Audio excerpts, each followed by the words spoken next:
Many countries in Africa used World Cup fever to promote AIDS awareness, and not just in the host country, South Africa. In Malawi, a soccer tournament helped to draw attention to the pandemic.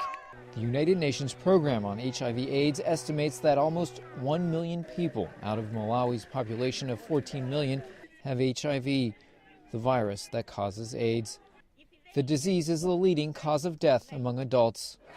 Like many other African countries, Malawi receives millions of dollars each year from the United States and other donors for testing, counseling, and life-saving antiretroviral drug treatments. But the funding is no longer increasing as much as it has in recent years, and for some programs it is decreasing. Muriel Bemomans is the head of Doctors Without Borders in Malawi. She explains why the soccer event was called halftime. With this event, we want to say we are half-time, we are halfway in the fight against HIV/AIDS. Many achievements have been made, which are recommendable, and we are all keen to continue this fight. We should not call it a quit or to stop in the middle of the match, such as the referee in the World Cup would also not stop the match at halftime. Activists in Washington share her concerns and are lobbying for more funding from the U.S. government. The president of the AIDS Healthcare Foundation, Michael Weinstein, is concerned U.S. funding to fight AIDS is not increasing enough.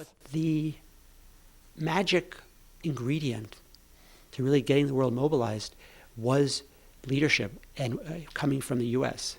So there's no question in my mind that if we retreat, others will retreat behind us. So, we set the example.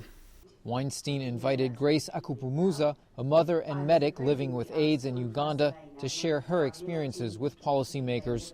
Akupumuza said more and more HIV-positive patients are being turned away from clinics because free treatment drugs are no longer available. They should look into that because it's not really fair to turn away somebody who is sick, who is HIV positive. They need that treatment, and that's the only hope of this person. U.S. officials say they are aware of the situation in Uganda and elsewhere and are doing what they can within their budgets to fight HIV/AIDS around the world. Gerald Lemel from Africa Action and other activists in Washington say the fight against AIDS is made worse by the deteriorating human rights of vulnerable groups within Africa. We're concerned about the continuing and growing human rights violations, that is, the targeting of specific individuals like sex workers, drug users, and homosexuals, and creating barriers. Lemel says the discrimination is contributing to higher HIV rates among these groups.